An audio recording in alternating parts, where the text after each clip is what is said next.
बोलो जयकारा। बोल मेरे श्री गुरु महाराज की जय। श्री सतगुरुदेव भगवान की जय। श्री परमहंस दयाल जी महाराज की जय। श्री नंगली निवासी भगवान की जय। श्री अद्वैतानंद सच्चिदानंद प्रकाश। आगे एक शख्स ने अर्ज किया कि पहले राजाओं और बादशाहों के बाबत लेख है कि वे अपने चैन और आराम को खोकर दिन रात प्रजा का दुख दूर करने और उनको सुखी बनाने के यल में लगे रहते हैं। अब तो खेल कूद, नाच तमाशा, ऐशो इशरत और लूटमार की तरफ ही प्रवृत्ति हो गई है। श्री महाराज जी ने फरमाया कि मनुष्य में राजा परमात्मा का स्वरूप कहा गया है। जिस तरह परमात्मा का विराट स्वरूप है, उसी प्रकार राजा के हजारों पैर, हजारों कान, हजारों आंख, नाक आदि होने चाहिए, ताकि हजारों प्रकार से देखकर, सुनकर और घूम फिरकर मामलात की जांच पड़ताल करे और न्याय करे। सिर्फ मुंह एक हो कि जिससे शरीर की स्थिति के लिए ही भोजन करे, और मल त्याग का स्थान एक हो, ताकि जो कुछ उसके अंदर जाए वह सार रूप होकर उसके शरीर का पोषक बने। नाम मात्र मल बनकर निकलने और मूत्र का स्थान भी एक ही हो। वह भी एक संतान हो जाने के बाद लाख का बन जाना चाहिए, ताकि उसका मोल तो बढ़ जावे। कहावत भी है कि राजा के एक पुत्र और बकरी के दो बच्चे, ताकि एक एक थन पी ले काफी है। एक से ज्यादा राजपुत्र होने से राज बदलने के समय बड़ा उपद्रव होने का भय रहता है, जैसा कि रामायण में वर्णन है। दूसरी मुख्य बात, राजा में एकत्र करने की शक्ति होनी चाहिए, ताकि जनता सदैव उसके पीछे चलने को तैयार रहे और कहना माने। आगे एक मनुष्य ने प्रश्न किया कि महात्मा अच्छे और बुरे मनुष्य को तुरंत पहचान लेते हैं। यह अनुभव की कुछ बात है या कोई चिन्ह मनुष्य के शरीर में होता है जिससे पहचान हो जाती है? श्री महाराज जी ने फरमाया कि दोनों बातों से पहचान होती है। जिस प्रकार ब्रह्मांड खप्पर गोलाकार अंडे की शक्ल में बताया गया है, उसी तरह हर मनुष्य के शरीर के चार दल एक अंडे या शिवलिंग का आकार होता है। उसके भीतर हर मनुष्य की प्रवृत्ति और स्वभाव और आदतों के अनुसार हर जगह जो धार या बिजली उसके शरीर से निकलती है, उनमें पांचों तत्व और अंतःकरण के रंग से होते हैं। जो तत्व और उसके अधीन काम, क्रोध, लोभ, मोह, मत्सर आदि अधिक होते हैं, उसी का रंग अधिकता से दिखता है। जैसे पृथ्वी तत्व का रंग मटीला, जल का आबी, अग्नि का लाल, वायु का हरा, आकाश का नीला, मन का कुछ स्याही का हील, बुद्धि का पीला, चित्त का बेगानी साह, अहंकार का गुलाबी और चेतन का सफेद प्रकाश होता है। जैसा कि अवतार आदि के चेहरों के चारों तरफ गोलाकार मंडल सा उनके चित्रों में दिखाया जाता है, इन रंगों में भेद प्रतीत होता है। वजह यह है कि एक में दूसरे की मिलवानी और परछाई से रंग ऐसे मिले जुले दिख पड़ते हैं, जैसे इंद्रधनुष में।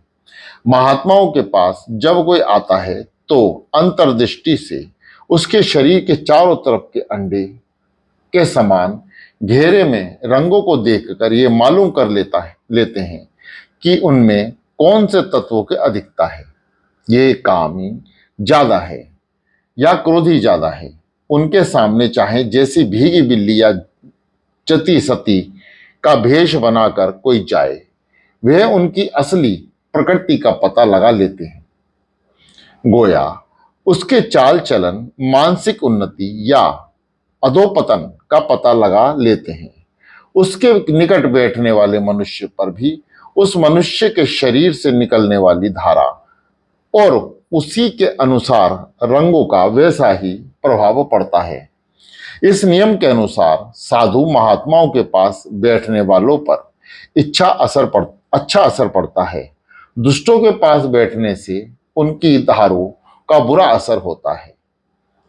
स्त्रियों का स्वभाव कोमल होता है, इसलिए बहुत स्त्रियों के पास कोई कामी मनुष्य आकर बैठे तो उनको उसका बैठना बुरा प्रतीत होता है। बच्चों पर भी इस बिजली और धारों का असर ज्यादा और जल्दी होता है। इसी नियम के अनुसार अच्छे संग की महिमा और कुसंग का त्याग कहा गया है। आगे, कृत धन्य कतहु न मानहि, कोटि करे जो कोय, सर्वस्व आगे राखिए, ताऊ न आपनो होए, ताऊ न अपना होए, भले की भली ना माने, काम काड़ चुप रहे, फेरी तेही नहीं पहचाने, कह गिरधर कबीराए, रहत तिनहि निभे मन, मित्र शत्रु ना एक दाम के कृत धन्य। आगे, एक रोज इरशाद हुआ कि परमात्मा ने सब जगत और उसमें चारों प्रकार के जीव रचे हैं और सब भांति के फल फूल अन्न भोजन के लिए और जितने सुख के समान हो सकते हैं वह सब उसने ही बनाए हैं। सब जीवों के साथ अपना समान बर्ताव है। किसी जाति आदि मत धर्म सभा सोसाइटी से विशेष या न्यून बुरा या भला अलग अलग बर्ताव नहीं है। किसी अन्न या फल फूल को अपने भोजन के नियत करके नहीं रखा है कि इसको तो मैं ही अकेला खाऊंगा या इस भोग को मैं ही अकेला भोगूंगा और किसी को नहीं भोगने दूंगा। किसी मतांतर के साथ कमी पेशी का बर्ताव नहीं है, बल्कि दुष्ट और दुराचारी मनुष्य को भी पालता है। इसलिए जो परमात्मा की तरह महान और बड़ा बनना चाहता है उसको भी चाहिए कि अपने अंदर ऐसे ही गुण पैदा करे, बिना लिहाज मजहब मिलत रंग रूप वेश प्रकृति स्वभाव के सबके साथ समान बर्ताव रखे और ऐसे ही उपदेश सबको कराता रहे कि मतांतर के भेद को मिटाकर सबको अपना समझकर जीवन व्यतीत करा करो। अपने लिए या किसी मत को अपना बनाकर या कहकर या मानकर उसमें विशेष भाव प्रकट ना करें।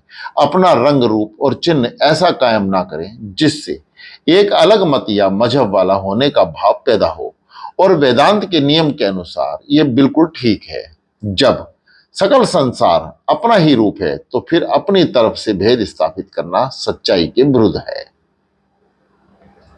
आगे, एक साहब ने अर्ज किया कि आजकल आमतौर से साधु महात्माओं ने मठ आश्रम बनाने, लंगर जारी करने और अन्य कामों को चलाने के लिए धन इकट्ठा करने का भाव उत्पन्न हो गया है। श्री महाराज जी ने फरमाया कि कलयुग का प्रभाव है और दूसरी बात यह है कि मनुष्य एक हालात को पसंद नहीं करता, वे परिवर्तन प्रिय है। गृहस्थी में से निकलकर साधु बनना चाहता है। न शरीर में टिककर जी लगता है, न वीराना सुहाता है। इसी नियम के अनुसार जो राजपाट धन दौलत बाल बच्चा मकान दुकान महल आदि छोड़कर साधु होते हैं उनको प्राय त्याग और वैराग्य सुहाता है, क्योंकि वे सब ठाट बाट का मजा और दुख देख चुके हैं। जिनके पास रहने को झोपड़ी भी नहीं, खाने को पेट भर रोटी मयस्सर नहीं होती, शादी कोई करता नहीं, वे भूख और फाकों से तंग आकर मूड मुड़ा लेते हैं। इनको सबसे ज्यादा प्रेम मकान गुरुद्वारा और आश्रम बनाने का, लंगर जारी करने का, धन इकट्ठा करने का, चेला चेली बनाने का होता है। सुख और दुख जो गृहस्थी के साथ हैं वे ही साधु के आवंडर में हैं। जब दुख प्रकट होते हैं तब अच्छे संस्कार हुए तो इन वस्तुओं से वैराग हो जाता है और उनको त्याग भी देता है, वरना इनमें फंसकर वही दुख उठाता है जो एक समान गृहस्थी से गृहस्थ आश्रम में होते हैं। ग्रही तो निर्धन दुखी, साधु दुखी धनवान, बेवा दुखी करोड़पति, राजा दुखी अज्ञान। जो विषय संतन तजी, मूड तही लिपटाए, जियो नर डारत बापन कर, स्ववन स्वाद सुखाए। आगे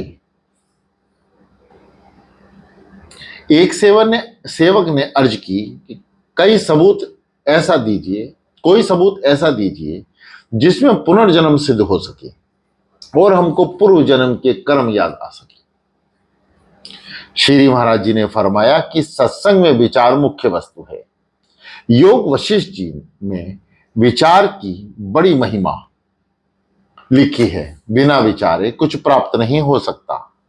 इसलिए महाशास्त्रों जैसे वेदों का विचार, उनके विचार से उपनिषद, पुराण, गीता, कुरान और अंजलि आदि पुस्तकें बनी हैं। महात्माओं का संग और उनकी वाणी का विचार ही जिज्ञासु को जानने योग्य बातों का और करने योग्य कर्मों का पता बता देते हैं। कुरान में लिखा है कि हजरत मोहम्मद साहब जो कि इल्म था लूहे महजूज से प्राप्त हुआ था, वह लूहे महजूज अपने दिल या परमात्मा की तख्ती या कागज है जिस पर पिछला हिसाब लिखा हुआ है। उसको देखकर, पढ़कर और समझकर ही सब लेखा जोखा और लेन देन का काम चलता है। एक ऐसी लड़की की अवस्था पर विचार करो जिसने पैदा होने से 16 वर्ष की आयु तक लड़के और पुरुष को कभी देखा भी ना हो, और इस प्रकार एक ऐसे लड़के को लो जिसने पैदा होने से 20-25 वर्ष की आयु तक स्त्री को कभी ना देखा हो। वे दोनों जब एक दूसरे से एकांत में मिले तो देखकर ही एक दूसरे के चित्त में एक विशेष प्रकार का सुफरना फिरती है और वह सुफरना उसको एकदम से ठीक प्रकार से मिलने और उचित क्रिया के करने पर आमादा कर देती है। यह स्फुरना और क्रिया का ठीक ज्ञान मनुष्य को कहां से आता है? ये पिछले कर्मों का रस या याद, जिसको संस्कार भी कहते हैं, इस जन्म में उस रस की प्राप्ति की याद दिला देता है। अगर वे पुरुष नपुंसक या स्वस्थ ना हो तो स्त्री की भूख नहीं मिटती। वे ज्ञान पिछले जन्म के रस की याद उसको बतलाती है। जैसे आज किसी स्वस्थ पुरुष से मिलकर दूसरे दिन किसी अस्वस्थ अथवा नपुंसक से मिलकर फौरन कल के काम की याद उसको आज बतला देती है कि कल वाला मजा नहीं। इसी प्रकार पिछले जन्मों की याद मनुष्य को, या यूं कहो कि जीव मात्र को, जड़ और चेतन सबको दिखला देती है कि यह कर्म ठीक हुआ ही नहीं, कि यह कर्म ठीक हुआ कि नहीं। अच्छे वृक्ष को पानी से वृक्ष और पौधा फलता फूलता है, बुरे पानी से मुरझा जाता है। या ये पहले संस्कार की बात नहीं, या जवाने हाल से माली को कहता है कि जो जल तूने अब तक दिया था वह नहीं है। इन्हें पहली या अगली याद और संस्कारों से तामसी, राजसी और सात्विक प्रवृत्ति का पता लग जाता है। या यूं कहो कि याद आ जाती है कि हम पहले क्या थे और अब क्या हैं। तामसी वृत्ति के बालक तामसी पशु पक्षी को बचपन की अज्ञान अवस्था में से तामसी भोजन और तामसी कर्मों में रुचि होती है। किसी को दुख देकर और सताकर उनको बड़ा आनंद आता है। तामसी प्रगति वाले को राजसी भोजन अति खट्टा, चरफरा और रूठना, भटकना और मन करने का स्वभाव होता है। सात्विक बालक आदि को दूध, दही, मक्खन, मिश्री आदि सात्विकी भोजन रुचिकर होता है। वह आप प्रसन्न रहता है और औरों को भी प्रसन्न अपनी बातों और क्रियाओं से मुक्त कर देता है। उसको लोग जबरदस्ती गोद में लेते हैं और उसको पकड़कर उनसे बातचीत करना पसंद करते हैं। क्या यह बात भगवान कृष्ण के जीवन से साबित नहीं होती? क्या बाल ब्रह्मचारी स्त्री और पुरुष को काम चेष्टा का ज्ञान नहीं होता। ये ज्ञान कहाँ से आता है? इस जन्म में तो उन्होंने ये क्रिया की ही नहीं। वे पिछले जन्म के कर्मों की याद और संस्कार से ही होती है। मनुष्य को ही नहीं, पशु पक्षी में भी ये ज्ञान पिछले संस्कारों से होता है, क्योंकि इनका वर्तमान शरीर पिछले संस्कारों से बनता है। बहुत से पशु पक्षी ऐसे होते हैं कि दूसरे जानवर या मनुष्य को देखते ही मारने काटने लगते हैं। बहुत से ऐसे होते हैं कि सांप आदि दुखदाई जीवों को भी नहीं सताते। ये सब पिछले जन्मों के कर्मों को याद और उसका रस और संस्कार हैं। आगे, एक मनुष्य ने प्रार्थना की कि अमुक स्थान पर मजहबी झगड़ा होने से जो लोग कमजोर थे वे सब वहां से भागकर दूसरी जगह चले गए। अब बार सब छूट गया, घर बार सब छूट गया, सामान तक लुट गया। भगवान का यह क्या न्याय है? सब उसकी संतान है, एक को बसाता है, दूसरे को बहराता है। श्री महाराज ने फरमाया कि बात कहने और मुआवजा का फैसला करने में जल्दी नहीं करनी चाहिए। तेल को देखो, तेल की धार को देखो। 10 इंद्रियों और चारों अंतःकरण की कसौटी पर मामला को कस लिया जाए तब जीवा से कोई बात कहनी चाहिए। जिस जगह आग बहुत जलती है वे गर्म हो जाती है। जिस जगह तो क्या आपके पास बैठने में भी गर्मी लगती है। इसी प्रकार जहां बहुत पाप होता है तो वहां की धरती व्याकुल हो जाती है और चाहती है कि पाप करने वालों को वहां से हटाया जाए, कि यह पाप से दबा हुआ क्षेत्र हल्का हो और पृथ्वी अच्छी तरह दम ले सके। इसी कारण पाप करने वालों को उस जगह से हटाया और निकाला जाता है ताकि वे पृथ्वी खुली काम कर सके और वे लोग दूसरी जगह जाकर वहां के आबो हवा, कायदा कानून, चलन बर्ताव से कुछ लाभ उठा सकें। परंतु जो मूर्ख हैं वे ऐसी दशा को प्राप्त होकर भी नहीं समझते।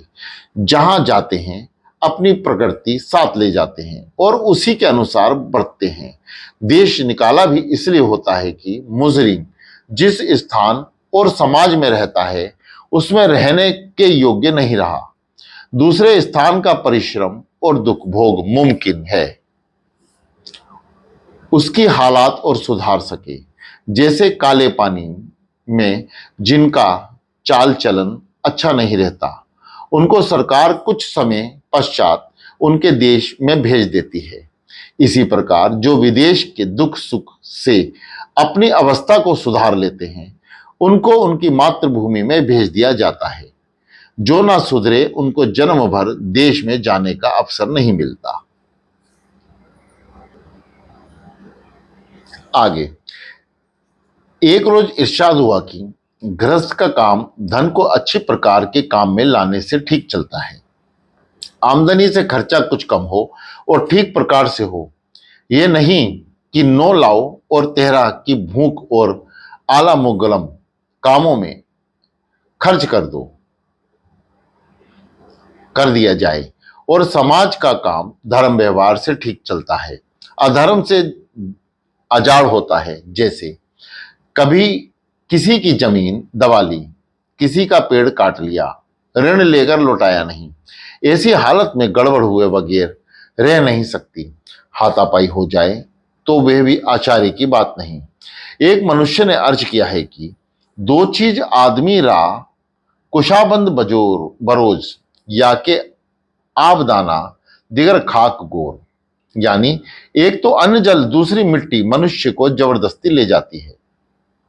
क्या इनके अतिरिक्त कोई और भी ऐसी बात हो सकती है कि जिससे एक स्थान से दूसरे स्थान का मनुष्य को परवश जाना पड़े? श्री महाराज ने फरमाया कि 2 कारण और हैं।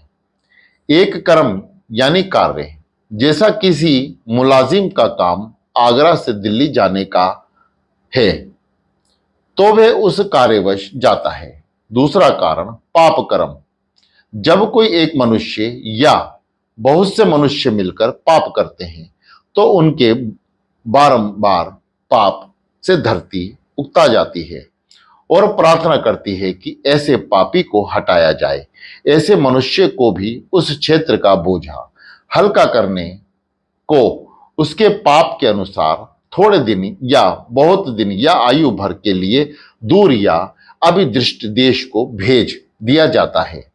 जैसे मुलाजिमों को आबादी से हटाकर जेल खाने में पहुंचा देते हैं या देश से विदेश में निकाल देते हैं। मुलाजिम कसूर करे तो उसकी बदली एक स्थान को कर दी जाती है। जैसे बोझा उठाते उठाते एक हाथ थक जाता है तो उसी बोझ को दूसरे हाथ में उठा लेते हैं या सिर पर धर लेते हैं या कमर पीठ पर लाद लेते हैं। इसी प्रकार पापी को भी दूसरे स्थान पर भेज दिया जाता है ताकि जिस जगह उसके पाप का बोझ बढ़ गया वह हल्का हो जाए।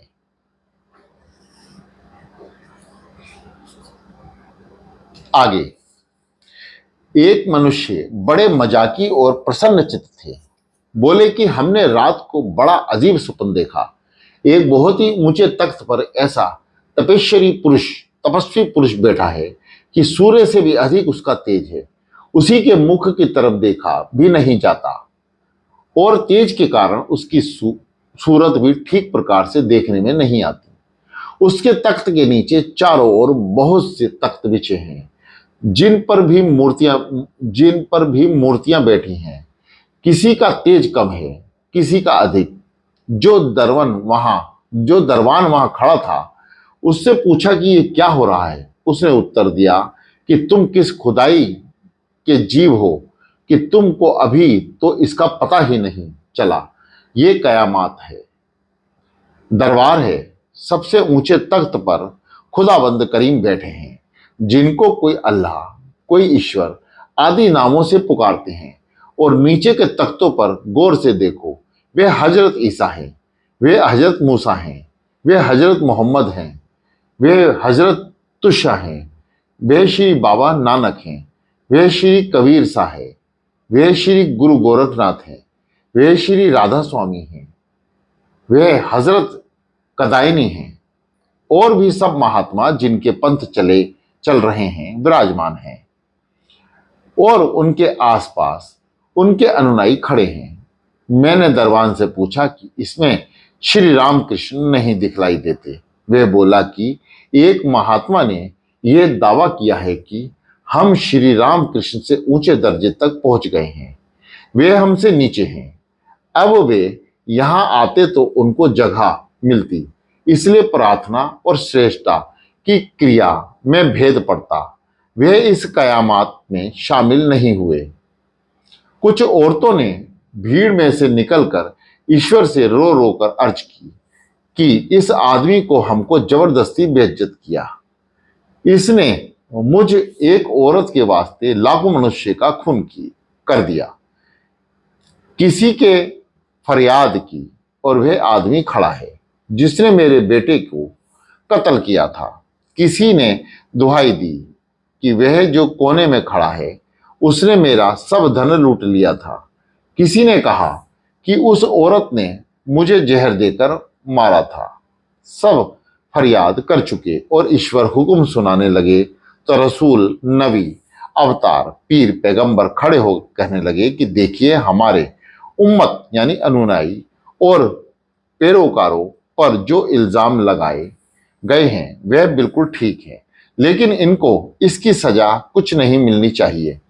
किसी ने कहा कि हमने उनके कुल गुनाहों को कुफ्र में ही अपनी जान दे दी। किसी ने कहा कि अपनी उस्मत के लिए अपने अजीज से अजीज का कत्ल कर दिया। गर्जे कि जिस तरह वकील अपने मुवक्किल के जुल्म को जानते हुए भी रिहाई दिलाने की कोशिश करता है, इसी तरह ये लोग भी अपने अनुयायियों का पक्ष लेने लगे। कोई कहने लगा कि मैं आपका बेटा हूं, मेरी बात आपको जरूर माननी होगी। कोई बोला कि मैं आपका सबसे बड़ा रसूल हूं, देखिए मेरी बात ना गिननी पाए। तीसरा बोला कि आपने अपनी जबान से ये कहा है कि मैं आपका हबीब प्यारा हूं। अगर मेरी बात इस मामले में ना मानी गई तो मेरी उन्मत्त से सब पाप क्षमा ना किए गए और उनको वहीशत में ना भेजा गया तो मेरी और आप दोनों की किरकिरी हो जाएगी। एक बोले कि मुझसे मुंह दर मुंह बातचीत करते थे, मेरी उन्मत्त को अपनी अपनी खास कौम माना है, उनको सबसे पहले वसीयत में भेजना चाहिए। उस कौम ने आपके प्यारे बेटे को रसूल चढ़ावा दी, तब भी आपने उससे बदला नहीं लिया, तो मामूली पापों की सजा इसको क्या देंगे। ऐसे सिफारिशों को सुनकर भगवान बड़ी चिंता में पड़ गए कि अब क्या करना चाहिए। न्याय ना करो तो अपनी बात गिरती है और न्याय करो तो भक्तों की हैटी होती है। हमारा नाम भक्त वात्सल्य है। हमारी बात जाए तो जाए, भक्तों की बात जरूर रखनी चाहिए। हमको जानता भी कौन था, उन्हीं ने हमारा नाम फैलाया और हमारा पता वे निशान बतलाया। हमारे नाम पर बड़े कष्ट सहे और मौज भी उड़ाई।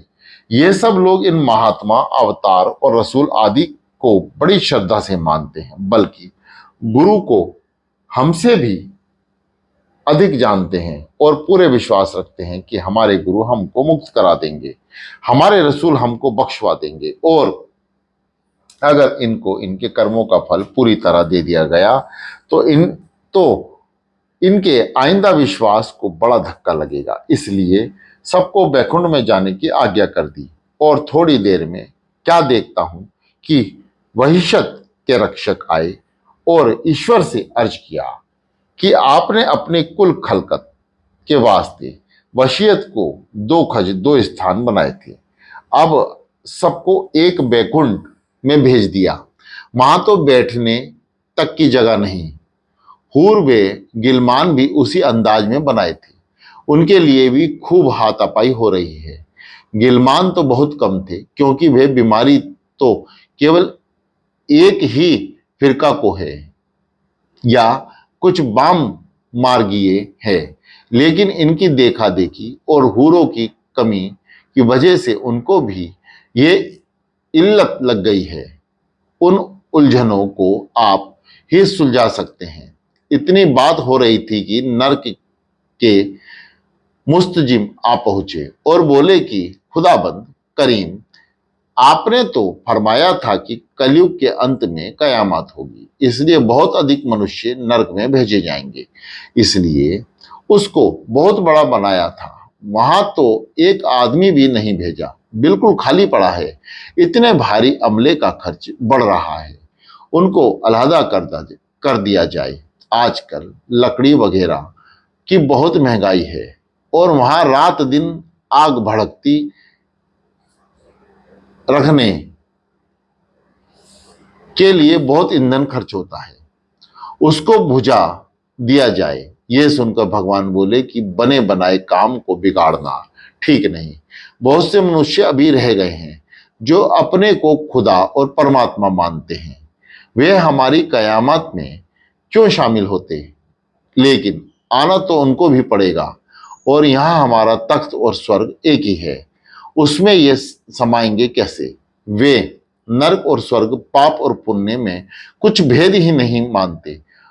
और जो मनुष्य ऋण लेकर इनकार कर देते हैं और पाप करके न्यायालय में झूठ बोलकर पाप को छिपाते हैं, जो किसी का धन हरण करते हैं, जो लोग पूरी मिठाई के लिए गवा देते हैं और जो लोग ऐसे मनुष्य की सहायता करते हैं जिससे बुरे कर्म करने वालों का उत्साह बढ़ता है और अधिक से अधिक पाप कर्म होते जाते हैं, वह नरक ऐसे मनुष्य के ठहरने के लिए ठीक होगा। यह कहकर खुदाबंद करीम ने मेरी ओर देखा। उनके तेज और जलाल से मेरा दिल घबरा गया और आंख खुल गई। बोलो जयकारा बोल मेरे श्री गुरु महाराज की जय।